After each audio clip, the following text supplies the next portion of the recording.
Welcome to Pedo Teeth Talk, brought to you by the American Academy of Pediatric Dentistry, a podcast show that delivers cutting-edge ideas for the professionals specializing in pediatric dentistry. Thank you for tuning in to Pedo Teeth Talk by the APD. The mission is to advance optimal oral health for all children by delivering outstanding service that meets and exceeds the needs and expectations of our members, partners, and stakeholders. My name is Joel Berg from the University of Washington.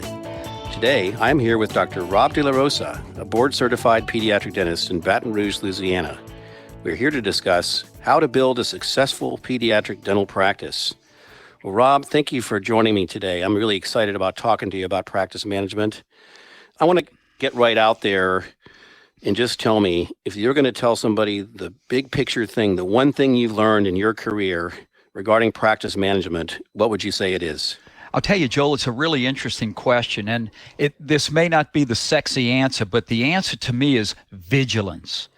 Absolute vigilance. I find with the practice, or I'm assuming it's with every business, you're always on all the time, and you've been in the industry almost as long as I have, so you know all the changes that take place. And I just tell you, you just really have to be paying attention. I have a great mentor, and my father-in-law has been a lifelong businessman, and he told me that same concept years ago, that when you're in business, whether it's a group, whether you're a solo, whether you're in whatever you're doing with your professional career, you really have to be focused in and have this vigilance concept that you've got to be on all the time.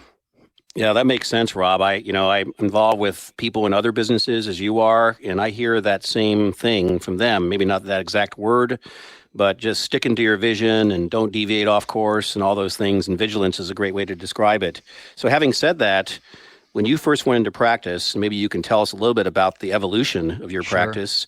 Do you feel like you were prepared to be vigilant, or prepared in general, and how, maybe a little bit about that, and what did you do along the way?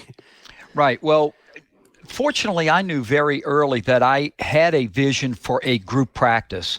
I had a lot of pediatrician colleague friends, and in medicine, we were a little bit behind medicine in this evolution of this group concept. And the statistics we get from the ADA and even from our academy now, how many graduates come out and they go right into group affairs. It's very rare to have a person put up a shingle by themselves. I mean, in fact, I admire people that do that. But my early changed a lot. That's changed a lot, right? Oh, I mean, it used to be that they did, right? Oh, my goodness. Oh, absolutely. Yeah, absolutely. Yeah. In the beginning, it was, I think that was the driver to a lot of people going into dental school, was that they could have a solo shop, that they were the dictator. They ran the whole thing. And now that's just not the concept. And I would certainly think moving forward in the future, that's going to be the principal model on the landscape. But my early vision was definitely be part of a large group. That was just the way I always thought. I really like interaction. We've got a 6-member group now. We have 4 partners, 2 associates, and we've got about 2 or 3 more in the pipeline. And I feel like within the next 5 to 7 years, we could be 8 to 10 strong. And I'm just loving it. I mean, I think for me, it was the right thing. The question about, was I prepared when I came out? Yeah, were you ready when you came out? Yeah. You came out of residency. You're just finished training in pediatric dentistry, and you were in San Antonio, right? That is correct. That's right. Yeah. Yes. So you came out of San Antonio. You went back to Baton Rouge, and were you ready to start? No, absolutely not. Okay. So I was. Good answer. I started as an associate, because really I never, my dad was a chemist for a Shell Oil company, worked in a chemistry lab, and so I never really had that entrepreneurial exposure. But I was blessed to marry up into the right family, and like I said, my father-in-law was an international businessman and still is, and so he just took me under his wing, and I just tried to get as much information as I could from him, with principles of successful fiscal responsibility and just learning how to be a businessman. So no, I was definitely not prepared, but I always had someone I could call and bounce things off. And it's interesting, Joel. I like you, I'm a goal setter, and I'd written goals down 25 years ago on the old yellow legal pads that I still have. And there's some things that you achieve that you never even had on the list. And there's some things on the list that you didn't quite achieve. But the thing is to keep your eye on the vision, be vigilant, and just keep moving. Do you remember? Moving. Yeah, when you started in the practice and you answered, I think, honestly, that you weren't ready at that time from the management standpoint. Do you remember any kind of feelings of anxiety? Like, wow, the dentistry wasn't a problem. You knew how to manage kids. You knew how to do pediatric dentistry. No question. You were well trained. But from a management standpoint, do you remember feeling like, wow, what am I going to do? I'm overwhelmed. How am I going to handle this business? Do you remember any things like that? No, because I was naive and I said, look, I'm going to outwork everybody in this town. I'm going to outwork. So, driven. You're driven. I just knew I was going to work. I'm going to do whatever it takes. I was just going to work as hard as I possibly could. But was money tight early on? Absolutely. What's the term? We were poor as church mice, So sure, there is that trepidation, but you're in it for the long haul, and it's a long career. And I've always understood from early mentors that if you work hard, do the right thing, money seems to take care of itself. Did you have any practice management training in dental school or in your residency that you remember? Very little. And really in my residency, it was kind of the same thing. I had some mentors that were faculty members that were part-time faculty members that did have private practice and work with them for a little bit, into that last year and a little bit beyond, right before we came back to Baton Rouge. And so got an early glimpse into the into that business end. Now, I wasn't, privy to all aspects of the business, but, I tried to be a quick learner as much as I could, So really, I tell you, I think, and I know you're ahead of it with your curriculum in your dental school, that is the one flaw of health education, but I don't really know how else you could do it, because in order for you to become proficient in business, you got to spend a lot of time on it. You know what I mean? Yeah, well, you're right. And I think, we want our graduates to be successful. We want to be successful pediatric dentists, and therefore, not only do we have to train them to be technically and cognitively competent in managing children and parents, but we have to teach them how to run the business. Otherwise, they won't be successful. So I think your experience is not uncommon. One thing I was going to say, you mentioned education. We were talking about education. Right. What have you done, Rob, educationally to enhance your skills? You've had obviously a tremendous amount of experience and you've been very successful, but what specific things have you done to educate yourself and your staff to make you better able to manage your practice? Sure. I think, I've probably done what a lot of people have done with maybe the exception of one of the early things. Study clubs have been around for a while, and I think that is one of the best things that anybody can do when they come out in a private practice. If you can't find one, start one. Because the key to the study club thing is that ability to have some of your other colleagues, like the study club that we started, we had people that had been in practice for 10 years when I started the practice, when I got involved in private practice. So you're getting that exposure to people that have already been out in that world. So certainly study club activity was high on my list. And to this day, I'm still in study club activity. I just can't think of a better way for it to, for you to keep in the game and to keep learning. Sure. And now it's funny because I'm the old guy in the study group now, right? So you're teaching them. Now you're the teacher. I'm passing it forward. Well, so I think you got that's a lot key. to offer. And I think what about the staff? What about your staff? How do you get them up to date? Keep them up to date? So it is absolutely critical that you keep your staff up to date. So on the clinical side, it's the lunch and learns. It's the example that you show. The representatives from the dental supply companies absolutely love me because they know I'll try any new product that comes out. And so to keep the staff engaged and, well, this is why we do this product. And quite frankly, Joel, I bring your name, Ted Kroll, and Donnelly's name up all the time when it comes to materials and so forth. So I really think you on the clinical side you have to explain to them why we're doing what we're doing. The other thing is and I'm going to tell you something.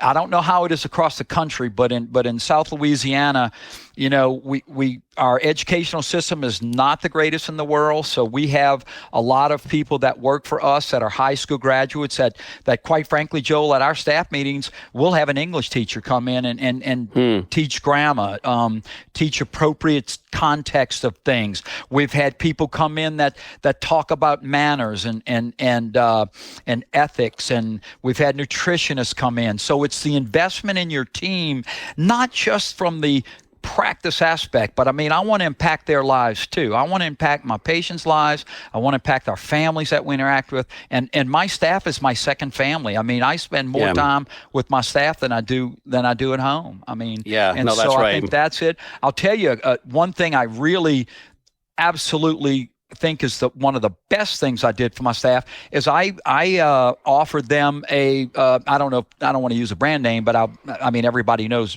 Ramsey. I mean, I offered them a financial education course and also offered them the opportunity to have a financial advisor help them if they were single, or help their themselves as a family unit, as if personally, they chose to do it. Because the thing about it is, in this competitive world that we're in, is someone who only understands it's how many dollars you put in their hand 2 times a month versus, look, understand what benefits you're getting. I mean, we're giving you a 401k and a profit share. We give you free money, or we're doing this and we're doing that. You're taking care of the people, and that's extremely important. I think so let me shift gears a little bit. Sure. Since we were talking about you were an associate when you came in, and then now of course you're an owner. Right. And you told me once, Rob, I remember it was a really interesting conversation. You described to me and others a very innovative plan you had, so that when you buy new equipment, like if you're going to buy a new panoramic machine, how to spread the cost so that student loans that they have, you know what I'm talking about? Sure. Let me tell us a little bit about that innovation. I thought it was a really interesting thing. Yeah, absolutely. So when I had the practice by myself, it was just my wife Mary and I just running a practice, and we were doing well. And of course, the vision was to grow. So I had brought in, I had 3 patients of mine that worked for me the plan was ultimately to have them come back into the practice. And so as they were coming back into the practice, at that time, I wasn't acutely aware of how student loans and debt service that they brought to the practice would affect our ability to upgrade equipment, grow, and so forth and so on. But we needed to do it because that was the vision and the culture of the practice. So the concept we came up with was, we had an investment. We were blessed to have some investment money set aside in an account that it was a family account, so to speak, like a trust type deal. And what we did is, the trust lent the practice the money to purchase the equipment, and we had the practice pay the principal back to the account based upon utilization of radiographs. This was X-ray equipment, okay? So we upgraded all of our sensors, all of our computers having to do with and we bought a bunch of more nomads and everything else. Expensive stuff, very expensive things. I mean, it was expensive. It was maybe like $100,000, about $100,000 anyway. Yeah. And so when I realized, and I was told, quite frankly, by my wife, that look, you just can't do that now. We've got to figure out a way so that we can get the equipment we need, yet they can afford it. So what we did is, when we did it that way, we took the depreciation on the equipment, and we paid the amount back to our fund simply by utilization. So that was just one thing that had just come up, and that's what I was talking about, vigilance, Joel. I mean, that's just one thing that you don't think about when you're trying to meet your vision, and you have people that are buying in all the way, but there's an obstacle that you've got to overcome. Well, you got to figure out on the landscape, what can exist that I could get around that. What about that? And so speaking of student loan debt, is that a big problem when you get associates? As they talk to you about that? Yeah, absolutely. Yeah, it is. And I think our academy has done a really good job partnering up with SoFi, and I think the numbers that come in from that are really, really exciting. But the fearful thing of this is, we're catching it at the wrong time.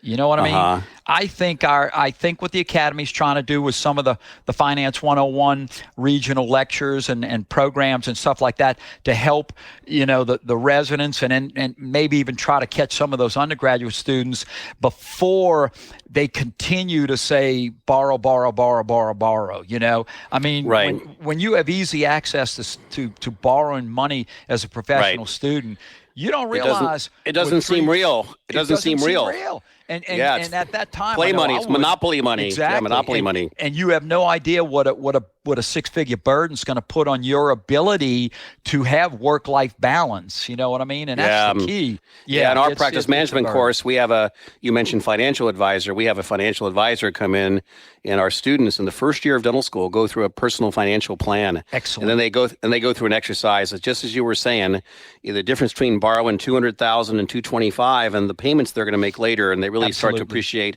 what that means in their life, their professional and their personal life. So you're living that. I think that's fantastic, Joel, and I think it'd be curious for your school to track those students that had access to that, to how they make decisions down the road. That would be fascinating. Yeah. It would be, because everybody complains they didn't get that practice management education in school, and we're trying to change that.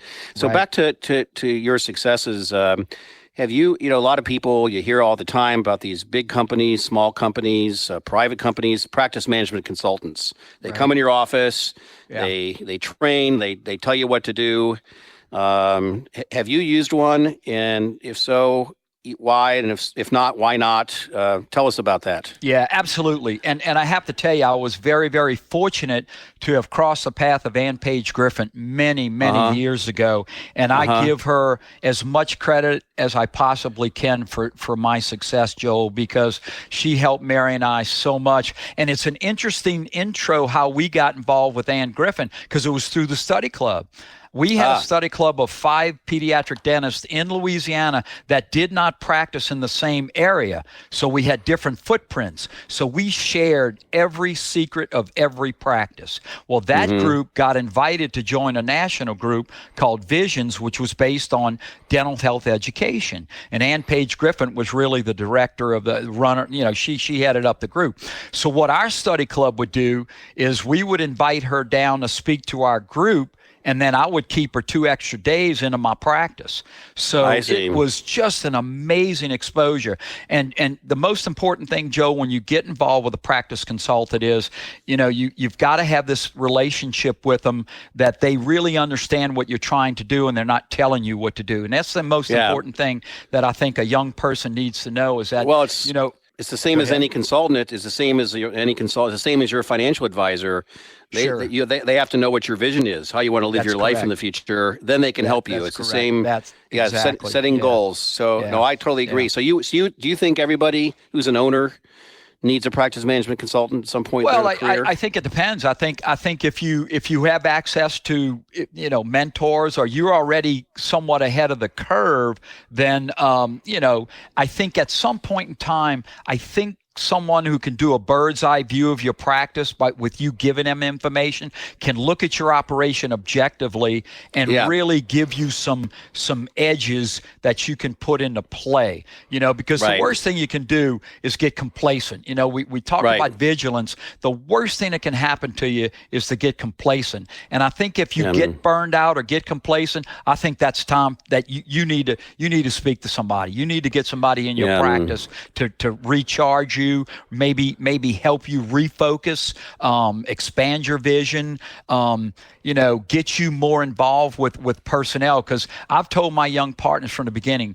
staff issues never go away. Whether you've got 5 people, 10 people, or 50 people, you're going to be dealing with staff issues. Well, it's called human behavior. Absolutely. It's human behavior is human behavior, and it's everywhere, and we can't change that.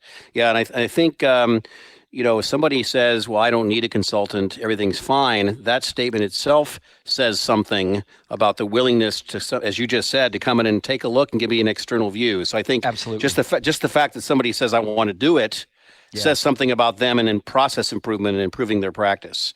Yeah, and that's great. So I want to talk about, changes, things obviously in dentistry have changed, and we could spend a day just talking about the dental world and how it's changed. But what are some of the big market force changes that may have or will have an impact on how we manage our practices? Can you think of some things that have affected that? I think the one thing that I think there are two aspects of that, right? There's the corporate end of it and there's the technological end of it. On the corporate end of it, we're all familiar with the DSOs and the corporate groups.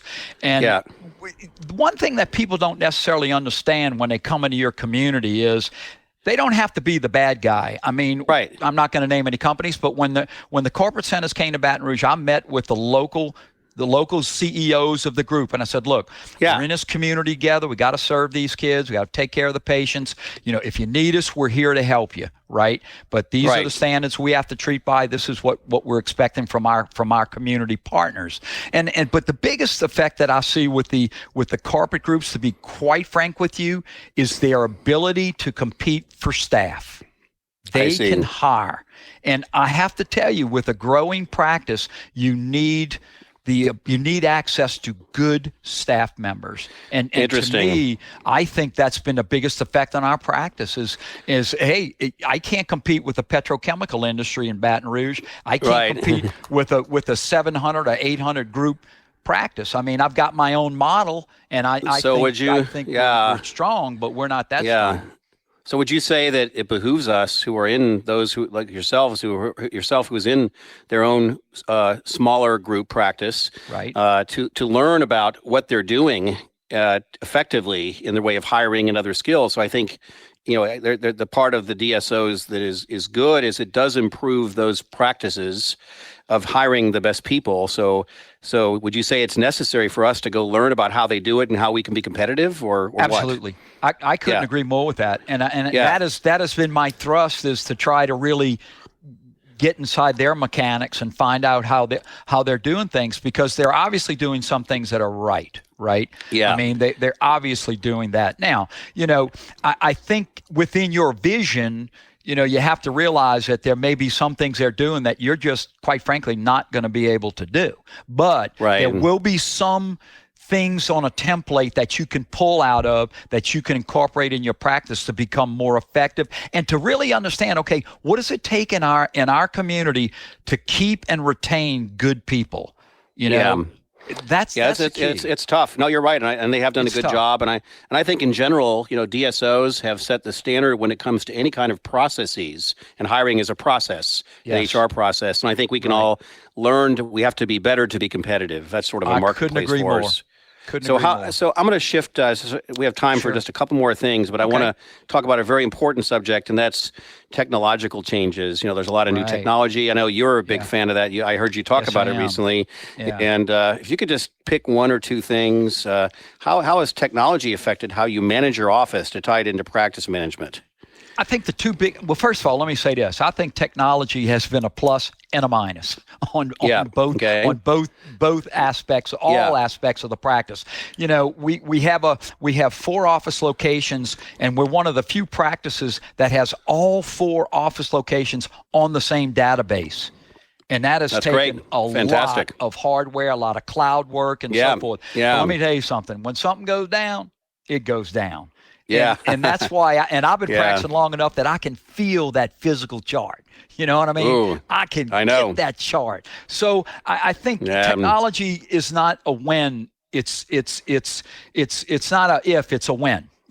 And so I think technology and the way things go are really absolutely critical to practice, whether you're solo in the clinical aspect of it or multi-group like we have. I think that's one of the big things, is that ability to have access to all of your information, to encrypt it, protect it, all of that's part of this technological things. And then the other part of it is obviously, I think that the social media aspect with technology, programs that allow your patients to make their own appointments on your schedule while they're at the comfort of their home, or when they're at their son's ball practice. Oh, look, I'm going to make some appointments, and they have access using apps. Getting apps. Yeah, we got to bring all that in. I think we have to bring all of that in, and then of course, obviously, the technology with equipment, materials, and everything else. I mean, I think it's part of it. I mean, I like what you said about the plus and minus, and I think it behooves us, therefore, in this best case to have backup plans. It's Yes. kind of like, in medicine, it's all technology. If the anesthesiologist's pulse oximeter goes down, he has to look at the patient and see how they're doing.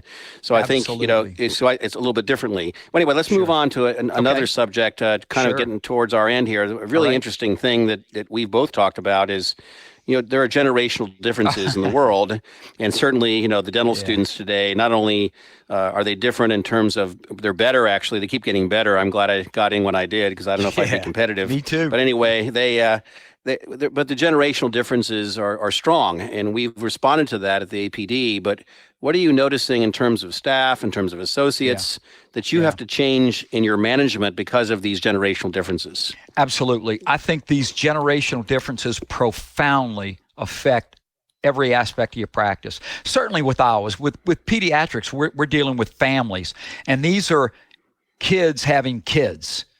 And all of this millennial side is both inspiring, exciting, but also somewhat frustrating in a way. I came to realize early on that the model of having an old guy or have this big single doc pediatric dental practice, for him to bring on one person to take that over, no way. That model cannot exist, because it takes 2 or 3 younger people to come in and do that. And they're looking for something different. And I had an interesting conversation with my partners, and it was, look, you need to understand before we go further to the next level from associate to partner, that this is the vision that I have.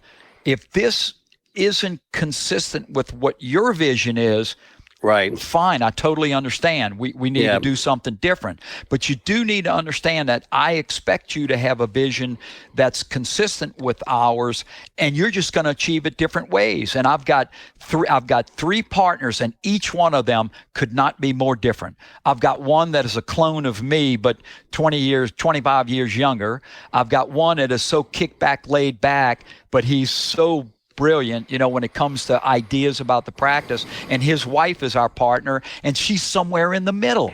And it's really interesting to see their effect on the practice. I had a meeting the other day, and we had this exact conversation. I had a guy complaining about it. And I said, I think you're looking at it wrong, because I think that even with the millennials, if they have the right attitude and you have the right attitude, it's going to work. You're adapting. I mean, you're adapting to change. What you're talking about. That's the key to success in any leadership position, is that recognizing change and then responding to it. And that's exactly what you're talking about, Rob. Yeah. Yep. Yeah. I'm going to just ask you one last question, and just a quick answer. We've covered a lot of things. It's been fantastic. I've learned a lot here today. But if you had to just give one big takeaway, I asked you at the beginning, the big picture thing. Yeah. But maybe here's what's the one takeaway? Besides being vigilant, or maybe related to that, what would you say to the young dentists coming out, young pediatric dentists? I want them to know that pediatric dentistry offers you an incredible opportunity to do good for kids, do good for their families. It's such a wonderful career. It really is. I had a good friend of mine, Jasper Lewis, tell me, it may not be the best one, but I don't know if there are many better. And to this day, I still believe that. It's such a fulfilling thing, but you have to know yourself. You have to know, it's not easy. I mean, it's challenging. Yeah. Most careers are hard to do, but working on young young kids and with all the pressures from the outside, a sedation issue, we could talk about that for an hour. I mean, anything that comes along, it's not easy to do. So you have to give it your best always, but it's incredibly rewarding. I think you should have an attitude of gratitude about having the opportunity to be in pediatric dentistry. And it's just, I love it. I'm just, I think I was blessed to find out early on that this is probably what I probably chose the right path for me. Well, I love it too. Thank you, Dr. Rob Delarosa, for being part of Pedo Teeth Talk with me today. I'm Joel Berg, your host. And finally, I also want to give a big thank you to you, the listener, for tuning in to our show today. Pedo Teeth Talk is brought to you by the American Academy of Pediatric Dentistry, the show that delivers cutting-edge ideas for the professional specializing in pediatric dentistry. If you have any questions or comments, please email info@aapd.org. We welcome your ideas for future shows and guests. For more information on the American Academy of Pediatric Dentistry, visit aapd.org.